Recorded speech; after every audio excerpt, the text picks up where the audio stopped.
Dressrosa turned out to be one of the best arcs in One Piece right now, in my opinion. Up there with the Whitebeard War. One Piece 747, very good chapter. Fast paced, and we get a good amount of information in this one. Of course, we start off with we get a little bit of the struggle that's happening in Dressrosa with the battles that's going on. We only get a little bit of that in the beginning. Then we move on to go to a scene in the underground trading port with Koala, and she's seeing that there's certain kingdoms disguising themselves as pirates, to get to this place. And it's crazy how Doflamingo is operating so much stuff in the underground. You know what I mean? Giving certain countries weapons and creating conflict. He's like the ultimate badass, ultimate bad guy. Like and in my opinion, Doflamingo was one of the most mysterious characters in One Piece. Ever since I first saw him when he walked into the Shichibukai meeting, way back then.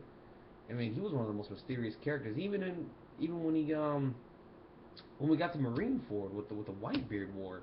I mean, him speaking in like riddles and giving out hints and even foreshadowing at Shabodi with the Age of Smiles that he was talking about. That's ridiculous. That's major foreshadowing, by the way. Whew, it's insane. And then we get that Koala with the trade port, of course, and what he's doing with that.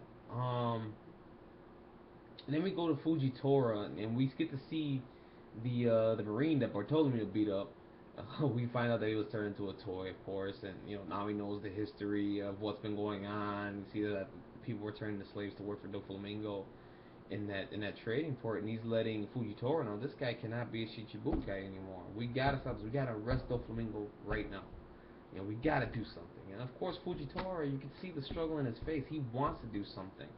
He wants to do something against Doflamingo. As he said earlier, he wants to destroy the Shichibukai system. He wants to see what it's like without it.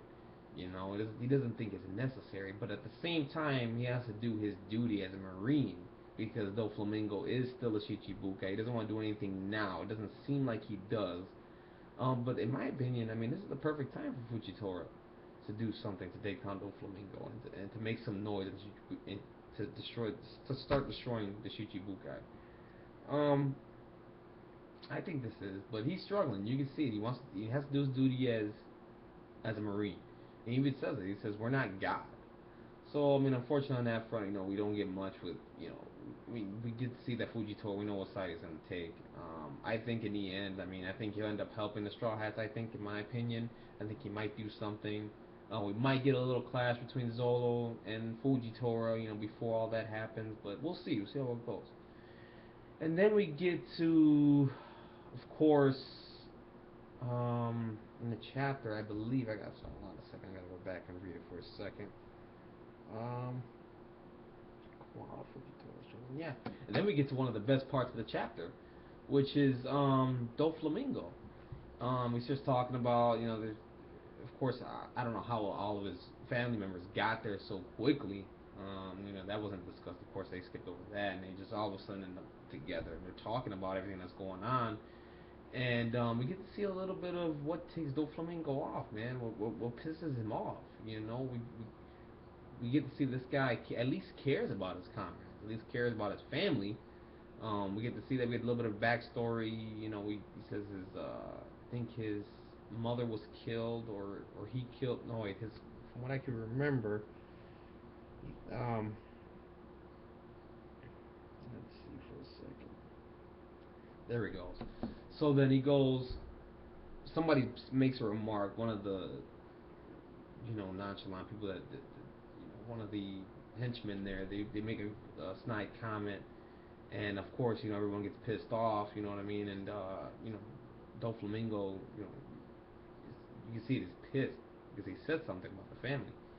And then we get into a little bit of his backstory. He says his mother was killed when he was 8, and then he killed his father at 10. That's insane. I didn't think we were going to get much of a backstory from Doflamingo, to be honest. But that little bit, I mean, you could tell what kind of character this guy is. And like I said before, the mysteries behind this guy, there's a lot here. Him hinting that he's a celestial dragon, that he's one of the 20 royal families, that control everything, the world government, all that stuff, kingdoms.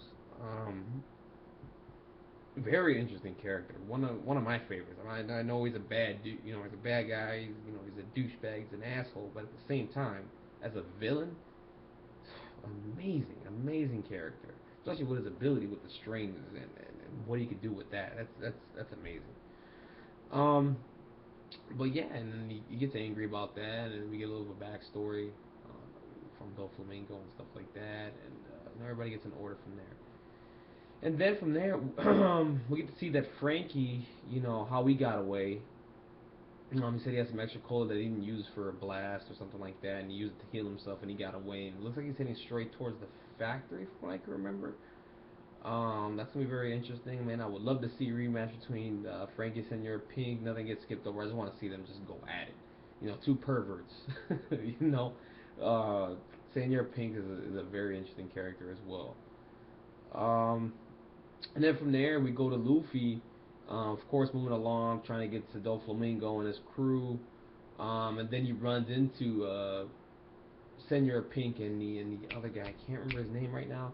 But yeah, it's funny. He lands on him, and and they keep it moving. And of course, we get a little comment with Law saying, "If you unhandcuff me, I'm gonna kill you, Strawhead," because he had his own plan. I mean, his plan was for Kaido to battle Doflamingo, which is a very smart plan because everybody fears Kaido.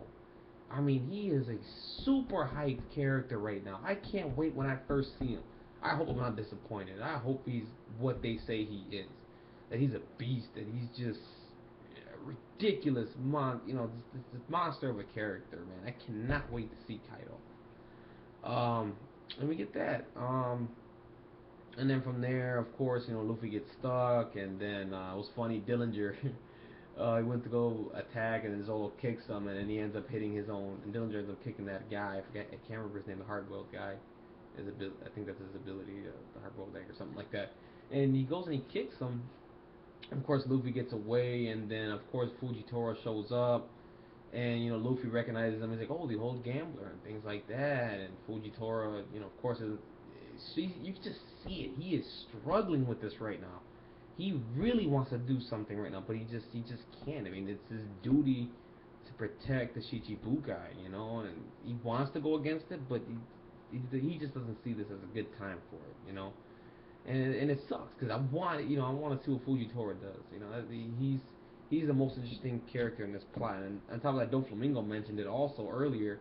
He said that at the end of all this, he'll deal with Fujitora. He says it's gonna be a battle. It's gonna be a struggle, but he has to do what he has to do. Especially Fujitora knows everything, and he's not gonna let Doflamingo get away with this. Even if Doflamingo succeeds, Fujitora is gonna let of course, Akainu and everyone know what the hell was going on in this country, what was done, and get rid of Doflamingo. I guess that's probably Fujitora's plan.